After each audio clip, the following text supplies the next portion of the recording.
In actual fact, the Fed is losing control of the rate system. At the moment, that's really an inconvenience for them rather than a serious problem. But they're clearly worried because these can get out of hand. No politician really has the balls to cut back spending. So they're just having to fund it through the short end of the market because it's easy. And that's just printing money. And we know that doesn't end well. With stocks, gold, and houses all hovering around all-time highs, many investors are nervous and they're asking, what comes next? My guest this week might have the answer. Michael Howell is the founder of Global Liquidity Indexes and author of the Substack Capital Wars. He focuses on the relationship between global liquidity and debt. And as you'll hear today, his research is predicting big changes for the markets. I'm Ed D'Agostino, and this is Global Macro Update.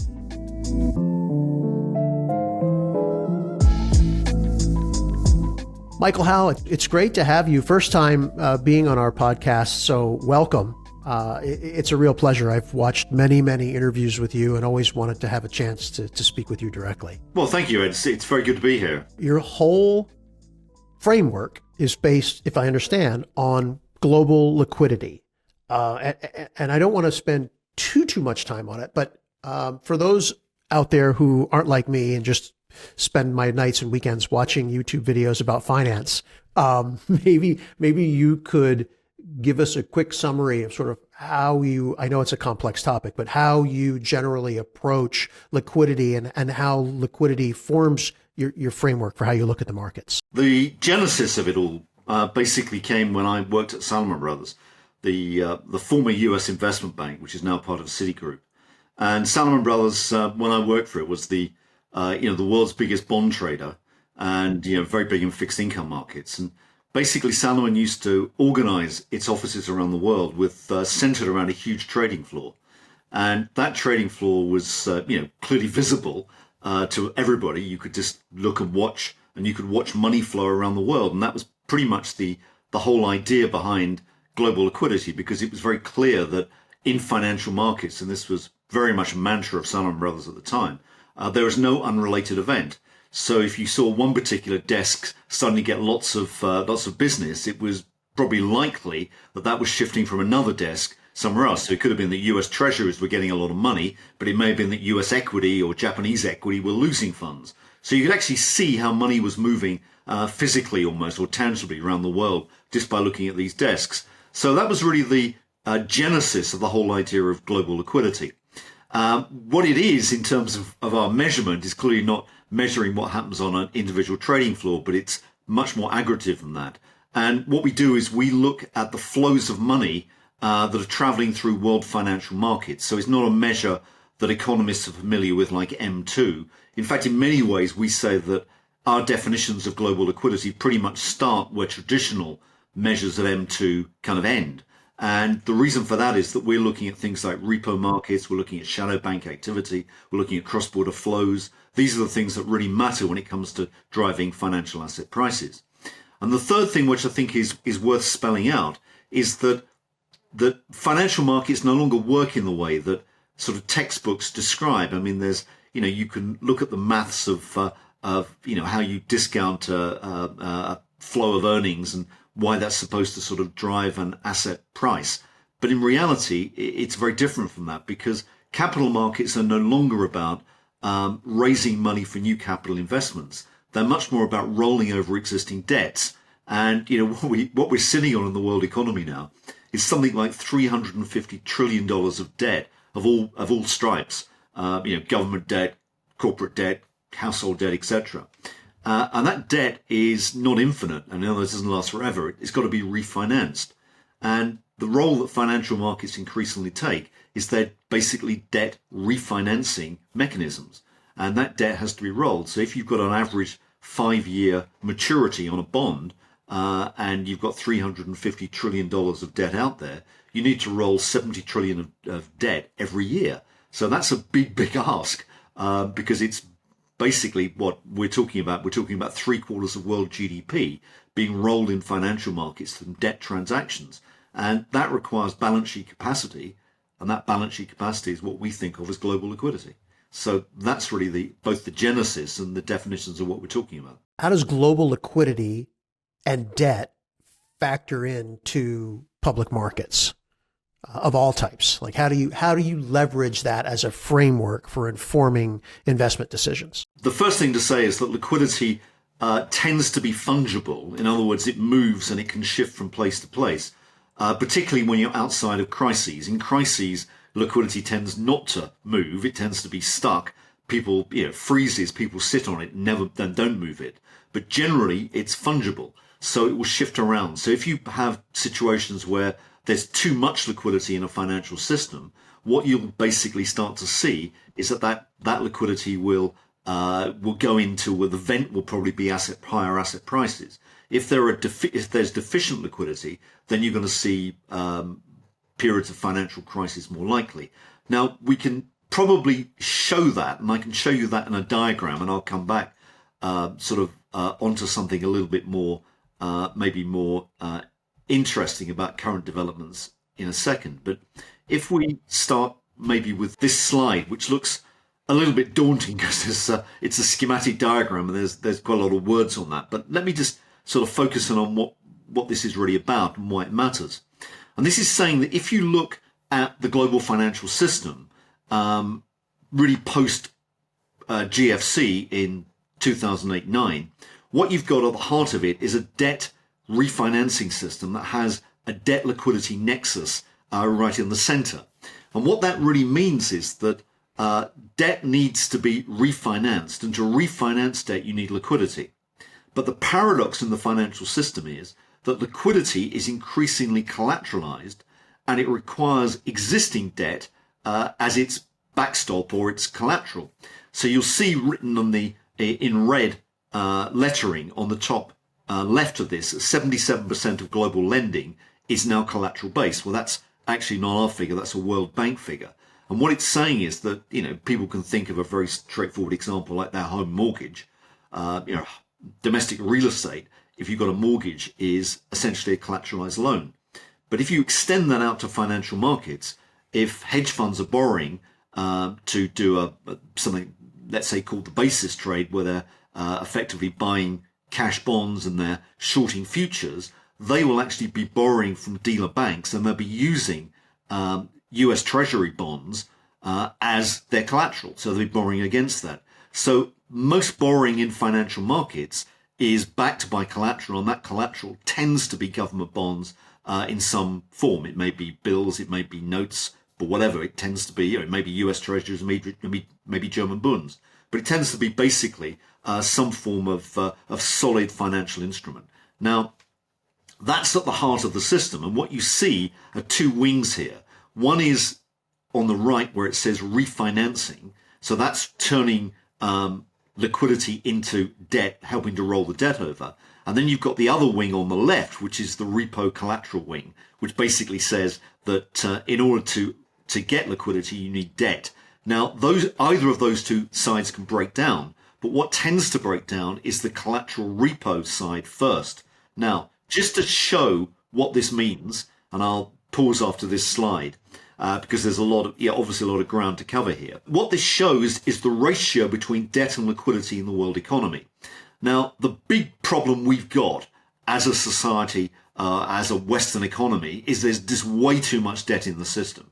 And I know you guys have written about this in the past because I know I've read it and been very impressed with the analysis. But what this is basically illustrating is that what is really critical is the ratio between debt and liquidity, not necessarily debt and GDP. Debt to GDP just tends to trend up. This particular data series, debt to liquidity, is a stationary or sideways moving series that tends to see very clear cycles. When you have strong or very high debt relative to liquidity, so a high or strong debt to liquidity ratio, which you can see on the chart is really well above the 200% dotted line there, you tend to find there are refinancing crises. And what we've done is we've illustrated with the annotation where you get financial crises. And it tends to be when you've got an elevated or stretched debt to liquidity ratio. The counter side of that is that if you've got a very low debt to liquidity ratio, in other words, bucketfuls of liquidity, not much debt to refinance, you then tend to get asset bubbles. And that's what we've illustrated with the annotations on the bottom. Now, you'll see in that lower right-hand corner, what we've denoted there is the everything bubble. And the everything bubble is clearly what we've been through or experiencing right now, where the debt to liquidity ratio was very low. And that was because in the wake of the GFC and in the during the COVID crisis, policymakers just addressed the problem by throwing lots of liquidity into the system. And what's more, they slashed interest rates to near zero rates. So you basically encouraged a lot of refinancing or terming out of debt into the latter years of this decade. And as you can see from the projection, what we show there, the orange line, that ratio is slated to not only just move up to the dotted line, the normal equilibrium, but actually shoots through it. And that's because there's a lot of debt coming back into the system now that was termed out during the COVID years that needs to be refinanced. And what's more, the growth rate of liquidity, particularly coming out of the Federal Reserve now, is slowing down quite noticeably. So we may be moving into an era of more repo or refinancing tensions, which is exactly what the repo markets are currently telling us. And that sets us up perfectly for today. So thank you for that backdrop.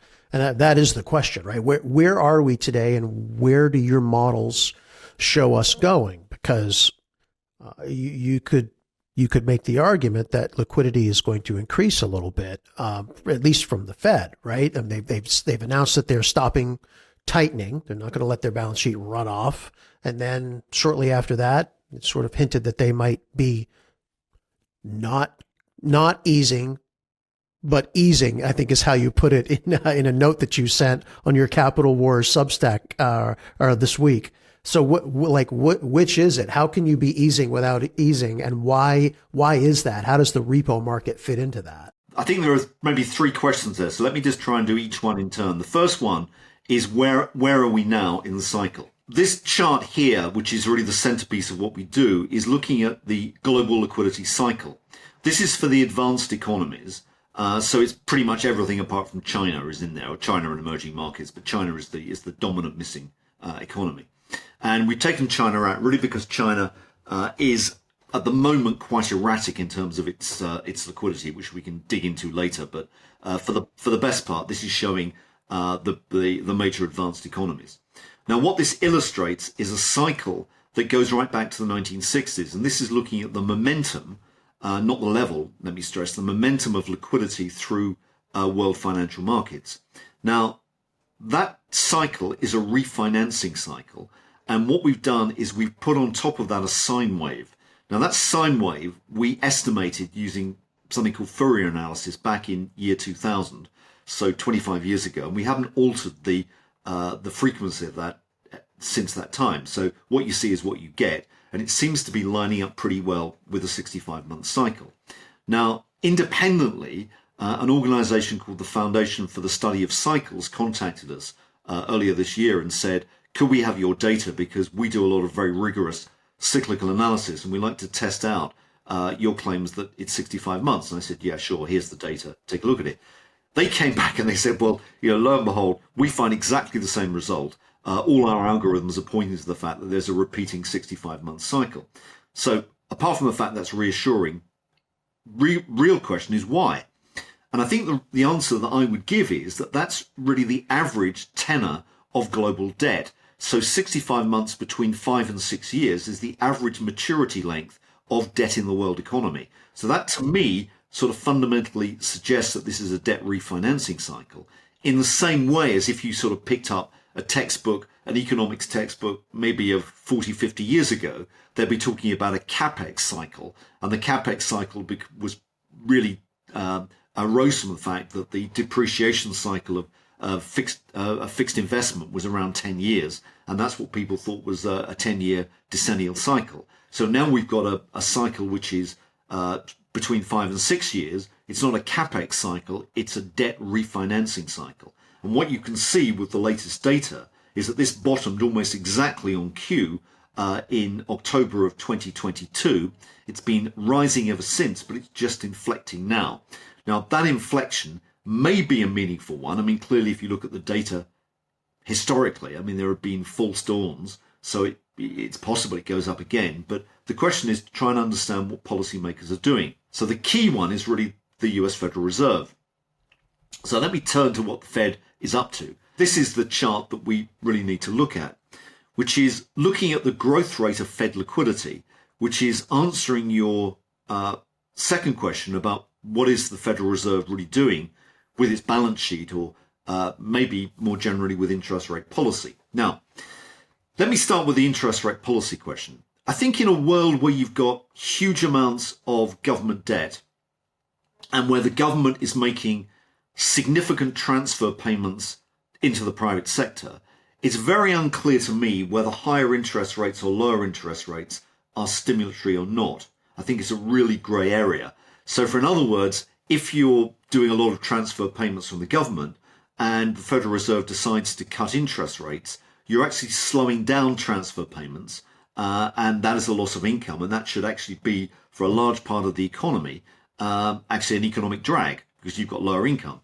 And the fact that you're not borrowing money from the banking system for your capex means there's no offsetting benefit from lower rates. Most investment these days is either government induced vis China, or it comes out of cash flow. So that would suggest that maybe interest rates are not necessarily the key variable.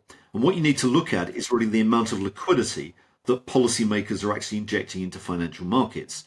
And what this is showing is the liquidity injections of the Federal Reserve. Now, that's not the balance sheet, because every item on the balance sheet is not necessarily liquidity creating. There are elements which subtract liquidity. There are elements that don't create any liquidity. So what we've done here is just to extract the liquidity creating parts, the net liquidity creating parts of the balance sheet. And this is showing the gyrations in that particular element. Now, let me just get a little bit more granular without straying into the weeds too much. That is things like looking at what you might call Fed credit. So it's things like open market operations, traditional ones, buying debt, for example, or things like the Bank Term Funding Program, which was giving emergency assistance to the banks. It could be discount window lending, etc. So those are forms of Fed credit that go into the system. And subtracting from that would be things like security issuance by the Fed that absorb liquidity. We'll think of that as a reverse repo program. Or think of as well the Treasury General Account, which is a balance that the US government keeps at the Federal Reserve, which is, if you like, a sort of a deposit account that it can build up or run down. And if it builds up that TGA, Treasury General Account, it's taking money out of money markets. So what you've got to look at is not the overall balance sheet, which would be distorted by all those elements, but only looking at the liquidity creating parts. And that's what we show here. Now, from over 80% growth in 2021, at the peak, this is 6-month annualized, we were right down at negative 40% by early 2022. And then the cycle began to turn by the end of the year, and you started to go back to positive liquidity growth in the Fed. It's wobbled a couple of times since, but certainly around the beginning of 25, largely because of the debt ceiling impasse. And then more recently, the government closed down. You've actually seen liquidity go back into the markets. And basically, sorry, I said the government closed down. I meant that was actually a negative. And now what you've seen is the rebuild of the TGA and the government close down has caused that withdrawal of liquidity sort of up until that sort of grey forecast period that we've got there. So effectively, Fed liquidity is negative. But you're projecting that it will start to go up based on this chart? Yes, I'm predicting it's going to go up. It's not going to go up very much, but it's going to go up. And the reason it goes up is that we've factored in here $250 billion, in other words, $20 billion a month of QE, not just the end of QT, but actually a positive QE. Now, I think the Fed is gearing itself up to doing that because even those members of the FOMC that have been historically very much against any balance sheet manipulation, such as John Williams, are now talking about the need to actually put liquidity back into the system. I think my reading of it is you've likely got three camps within the FOMC. You've got those that are, let's say, expert on monetary plumbing, like Laurie Logan at Dallas Fed, who's very much, I think, in favor of expanding liquidity into the system for plumbing reasons. you've got more orthodox central bankers like Jay Powell and probably John Williams, who are much more inclined to think in terms of interest rates and not balance sheet, and see the balance sheet as a distortion. And then you've got the Trumpites, so let's say that's headed by Stephen Miran, maybe Governor Waller as well. And what they want to do is to shrink the balance sheet but cut interest rates. Now, I think there's an agenda there, which we can come on to later. But I think that particular power balance in the Fed says that you've got 3 votes, let's say, or 3 constituencies. 2 are against balance sheet expansion, 1's pro.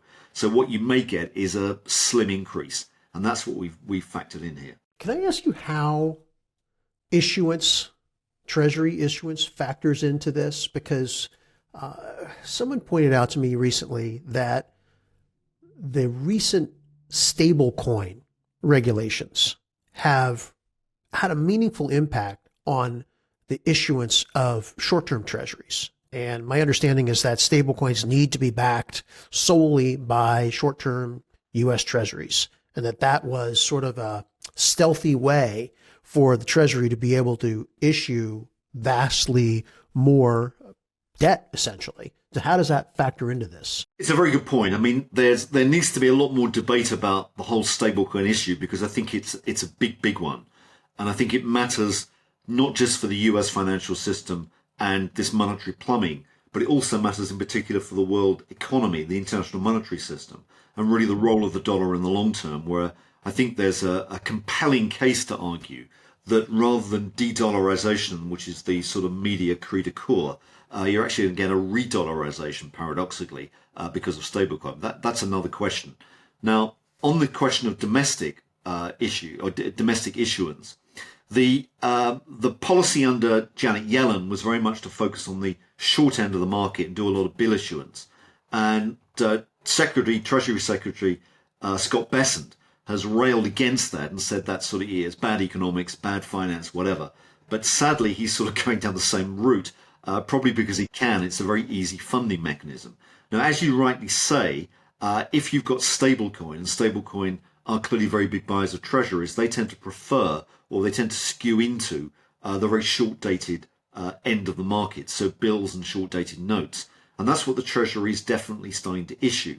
The problem with doing that is you kind of create a rod for your own back, because one of the things that has jumped up in recent quarters has been the size of the Treasury general account, this balance at the Fed. Now, without getting too much stuck in the weeds here, if you're doing a lot of long-dated issuance, you don't have to roll debt very often.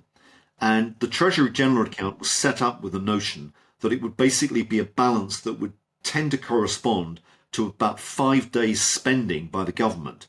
Now, if the government is mainly spending its money on let's say, just fiscal program, normal fiscal programs, it doesn't really need to have a bigger balance there, because you've got tax revenues coming in, you've got spending going out. You kind of need a small cushion. But if you're rolling, which is now the case, 500 billion of Treasury bills every week, plus about another 150 billion of short-dated debt and other coupons, you need a big balance in that Treasury general account. So although they're going down the route of issuing bills and short-dated notes, one of the costs of that is they've got to run a higher TGA, and a higher TGA is taking money liquidity out of the system. So it may seem as if you're winning by doing bills, but there's a cost to that. Now, one of the offsetting factors could be, and I say I don't want to get too stuck in the weeds here because it gets very wonkish, but the people that tend to have the biggest appetite for bills and short-dated debt are banks and, of course, other credit providers, and let's row in there money market funds and stable coin issuers. Now, they tend to be big buyers of the short end of the market, and the fact that you've got repo problems coming through would suggest that they're not really buying enough. And that may suggest that you've got to incentivize the banks to do more, which may mean you have to change bank regulations, and that may be the next shoe to drop. So watch this space. But I think the fact is that what the administration seems to be very focused on is this window of how you actually, or the window of money market liquidity, what is going in and what is coming out through coupon issuance. But they seem to be trying to get the banks to do a lot more. And if you get the banks to, I mean, the important point ultimately is if you get the banks to buy government debt, you're monetizing. You're not using existing savings. You're using an expanding bank balance sheet to fund the government. Now, we know that's not good finance, but it's happening, and it's going to happen more. And that's the reality. Is it inflation? Well, it's definitely monetary inflation. Does it feed through to the price level? I think it's got to, because history shows it always does. Without getting too wonky, I guess what I would say is if we pull back a little bit and look at your framework and everything that you've said so far, what would you, as an individual investor, what would your takeaway be? Are you preaching caution at this point? Are you? Yes. I think the question most people are asking is, when do I take cover and where do I hide? Let me just illustrate what the problem is. This is the problem. And this derives from the very first chart I showed, which was the debt liquidity nexus, if you like, in the middle of the schematic diagram. And what it says is that if you get imbalances between debt and liquidity, in other words, let me just go back and show that. So that's the slide. Problems on the left-hand side, repo collateral. What do you start to see? You start to see SOFR spreads, which are effectively spreads in the repo market starting to blow out. And that's really the first sign of problems. And that is what you would get if you see that orange line moving closer to the dotted or broken line at 200%. And that's clearly where we're moving up in that direction. Now, that, by the way, is the amount of debt that's coming forward to be refinanced. So I didn't show that before, but that just illustrates the upcoming problems. This is the increment each year, and you can see the bite out of the chart in 2021, 22, 23, which is basically when a lot of debt was termed out because policymakers, for whatever reason, they obviously thought they knew best, but they slashed interest rates to near zero. And what you got was a situation where a lot of borrowers termed out their debt to the back end of this decade. Now, I always remember the sort of salutary lesson that when I was at Salomon Brothers, the book that we always encouraged to read was a book which was sort of an antidote to sort of sleepless nights. But it's The History of Interest Rates by Sidney Homer. And that book covers 4,000 years of world history of interest rates. Nowhere in those pages is there any reference to zero interest rates. So what we've had in the last 10 years is an absolutely unique period in world history. And what we've got is, as a result of that, accumulating debt problems. It not only incentivized debt, but it termed out a lot of debt, and that debt is coming back, as you can see. And that's one reason why that line starts to shoot up on the right-hand side. But the other reason is you've got problems in repo beginning to emerge as liquidity is slowing down. And as I said, Fed liquidity is slowing down. So what you can see here is the spread between SOFR rates, which is system overnight funding rates, which are basically repo rates. I'm sure people are familiar with repo, but repo is basically the main borrowing vehicle post the GFC, where a lot of financial funding used to be done through the interbank market on trust between banks. That market has now virtually disappeared, and most lending is done collateralized using government securities, let's say treasuries.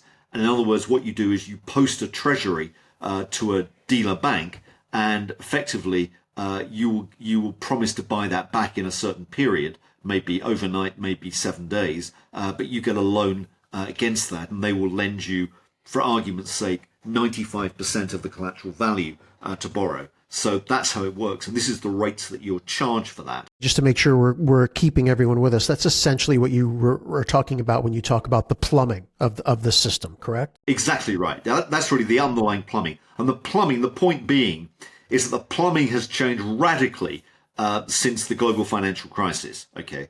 And that's what we need to remember. So it may sound wonkish, and it may be, somewhat obscure because it's not really written up in textbooks, but that's because the textbooks are sort of somewhat out of date and the world has moved on a lot. And so you need to understand this plumbing backdrop. Now, what this is saying is that you can see there's a normal zone there that we show where spreads against Fed funds, this is SOFR minus Fed funds, are at a small discount. You kind of expect that because SOFR rates are collateralized, Fed funds is not collateralized. So you'd expect actually that in normal circumstances, SOFR would be a cheaper way of borrowing. But as you can see here, it's not. And you've seen these big spikes. Now, I've put a dotted line notionally at where you get a danger zone, but you can see that we've spiked well above that. Now, given the fact that the Fed recently cut rates by 25 basis points, you can see just by eyeballing the chart there, Ed, that the interest rate cut at one stage in the last 2 weeks was actually more than eroded by that spike in repo rates. So in actual fact, the Fed is losing control of the rate system. Now, at the moment, that's really an inconvenience for them rather than a serious problem. But they're clearly worried because these can get out of hand. Viz what happened in 2019 where you got a repo crisis. So that's really the issue. And I'll give you an illustration of what could go wrong is shown here. And this is looking at the excess reserves of US banks, which is the orange line. And they are deficient because Fed liquidity is deficient. And what the black line is showing is the number of failed trades among primary dealers, shown as an inverted series on the right-hand side. Now, if you've got a failed trade, it doesn't sound good and it's not good. And you can basically see increasing volatility in the collateral markets or the Treasury market, really because of that. And if you get increasing volatility, the hedge funds, who have been whopping great buyers of Treasuries, will start to close down their trades. Last year, according to the Federal Reserve, they bought in excess of $1.5 trillion of Treasuries. And given the fact that new issuance was $2 trillion, that is a lot. And that's just hedge funds. We know they're flighty and capricious, but don't give them any excuse to stop trading. And this is a good reason. So you don't want to do it. That's really problem number one there. And the other question is just about, you were saying about what should people do. And I was going to say, well, let's just come back to look at the cycle.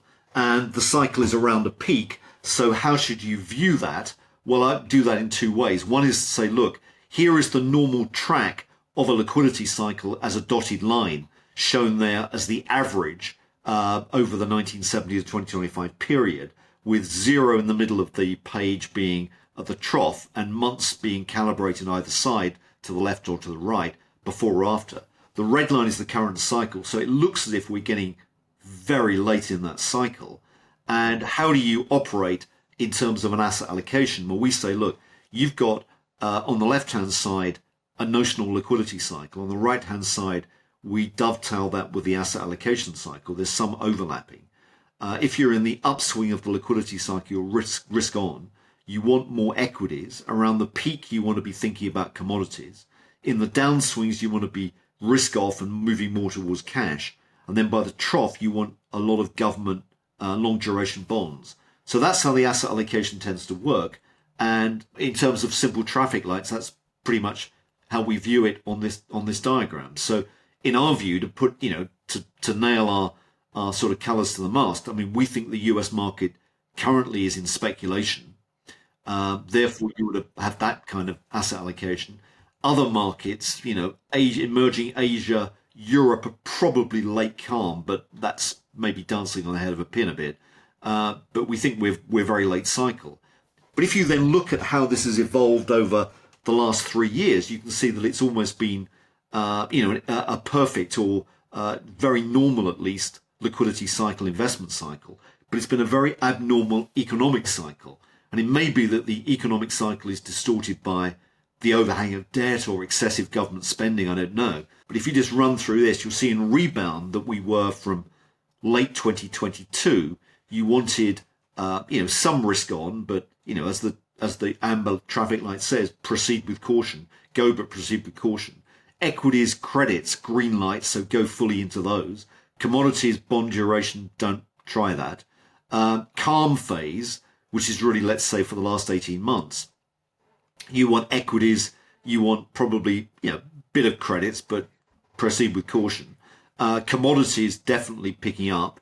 And then when you get to speculation, you want to be moving more into commodities, less into equities, probably taking out your credit position, maybe putting a toe in the water of bond duration.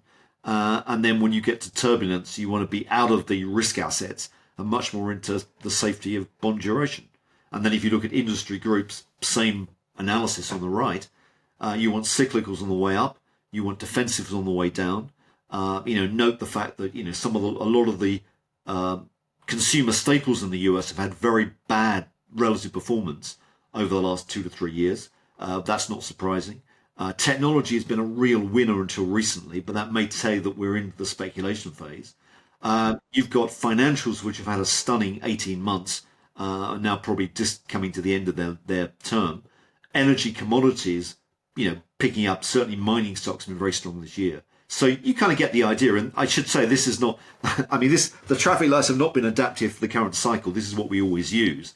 They change, they may change over decades, but they certainly don't change from cycle to cycle. So this is sort of based on our long history of returns. How do things like the price of gold, which is, even though it's rolled off a little bit from its recent all-time high, still very high. As you mentioned, gold miners, as we record this, they're having an absolutely epic day.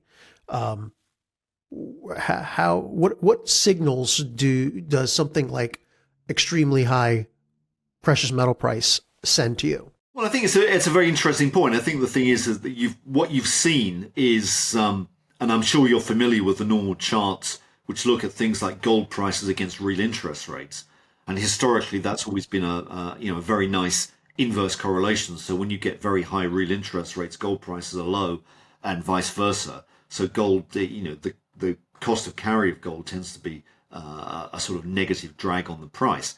But that broke in 2022. So what you saw with gold prices going up significantly, even though real interest rates were going up, and that was an anomaly. Now you could argue, and I think many people did, that was all to do with the sequestration of Russian assets and the fact that the Russians et al. Decided that gold was a better place to hold your reserves. I think that's partly true, but I think that was also the beginning of sort of, let's call it monetary recklessness by a lot of policymakers. It was when there was increasing evidence of what I called sort of Yellonomics, of this sort of using bills, doing a lot of financing through bills. It was when you saw as well China starting to inject a lot of liquidity into the system. And, maybe China is a very good sort of example of what's going on and why the gold market's going up. And let me just try and shift to what is going on in China if I can.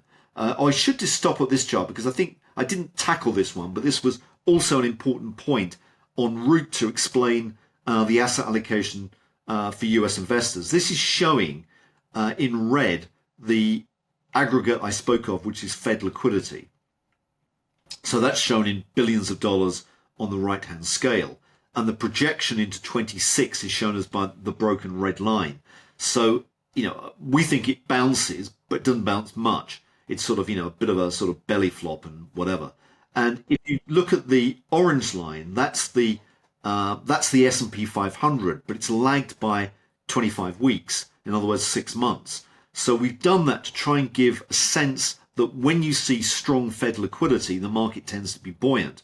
And when you see Fed liquidity coming off, it's often when you see, or leads to a correction in the S&P. And that's what we've historically seen.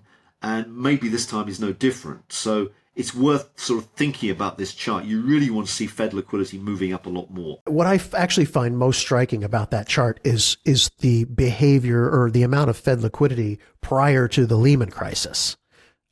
Just relative to post-Great Financial Crisis. It just really illustrates just how much our financial system has changed. That's a really good point because, basically that was the period when you had an active interbank market. And what really has happened, in another way of putting it, is that the interbank market, the old interbank market, has been put on the Fed balance sheet. And that maybe is the best way to think about it.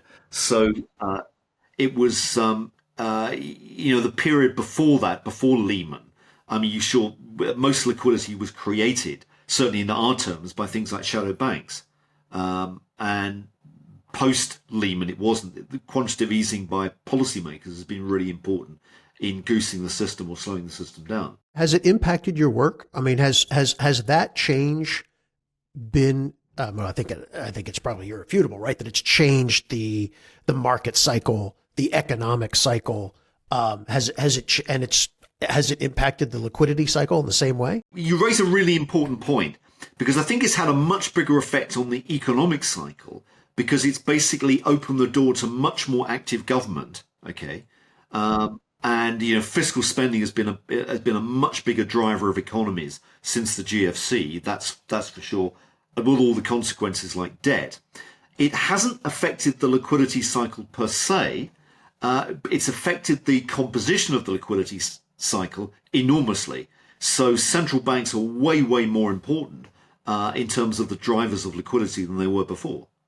So that's intuitively, I think that sounds right. Now, one of the things that we need to understand as well is this point, which is maybe I'll start with this one, which is just before I get to China. This is the other thing we need to say, is that if you do a lot of bill issuance, which is what the Treasury is doing, one of the reasons they're doing that is it's easy to sell bills. And the reason it's easy to sell bills is that banks and credit providers really like them. Because if you think about the mechanism, if fiscal spending is very loose, people's or government workers and government contractors' bank balances are going up, their deposit accounts are going up. Now, from a bank point of view, what you need is an asset on the other side of the balance sheet to balance your increase in deposits of a similar duration. And what has a similar duration to a bank deposit is a short-dated government debt. And so if you've got increasing bank deposits, the banks buy short-dated government debt and bills with alacrity. So you can get, if you like, a self-feeding spiral here, which is actually what you're getting. And so if they're doing a lot of funding at the short end, what you're getting is the bulk of monetary growth. And we see here in red the growth rate of traditional M2 money weekly. The main driver of that is the orange line, which is basically a Treasury and agency security holdings by commercial banks. So in other words, they are the main contributor to monetary growth right now. It's not traditional bank lending that's picking up. It's basically this component. Now, if you look at this globally, this is what's going on. And this is what we just term global monetization. Now, it may not sound like it's a meaningful percentage at sort of 12, 13%, but this is doubled, since the GFC. And what you're getting is more and more governments worldwide turning to monetization to basically fund themselves. And that's not a good thing. I mean, we're on the wrong side of the Laffer curve for sure in many countries. So taxation is really out. No politician really has the balls to cut back spending. So they're just having to fund it. And what's happening is they're funding it through the short end of the market because it's easy. And that's just printing money. And we know that doesn't end well. So this is a global phenomenon that we're seeing now of monetization. So my view is that investors have got to be really alert in 2026 to the risk of inflation starting to come through as a surprise.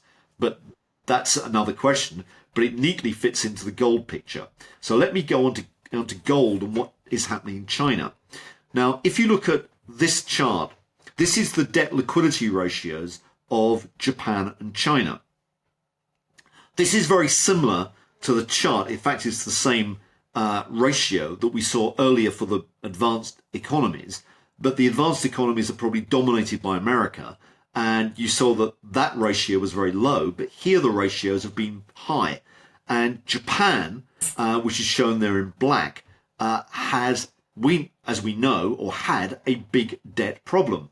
And Japan was really tackling that debt problem, bizarrely, by tightening monetary policy through the early 90s. So what you were seeing was debt starting to go up because they were using fiscal policy a lot, and they weren't printing money or using monetary tools. So the debt to liquidity ratio was starting to shoot up. And that was creating a real problem for the Japanese economy because it was very difficult to roll that debt over. And you were creating a lot of refinancing tensions. So what they did is they did the opposite policy, which is Abenomics, and got the Bank of Japan to buy lots of JGBs. So they create liquidity and they bring the debt liquidity ratio down, not by reducing debt, by just expanding liquidity dramatically. What's the cost of that? Collapse in the yen. Okay. What is China doing now? Well, China's got the same problem. It looks very similar. It's about 15 years later than Japan. They've got a big debt problem. They've been tightening monetary policy to keep up with what has been up to recently a very strong dollar. And the debt liquidity ratio is kind of sky high. They're trying to get that down. And what they're doing is they're printing money. They're injecting a lot of liquidity into their financial markets, viz. This, which is showing injections of liquidity by the People's Bank of China. This is a 6-month change, but it shows that there was a big increase in early 2025, but generally the trend in this data is upwards. So China, like Japan, is monetizing, and what they're trying to do is to get the value of the Chinese yuan down.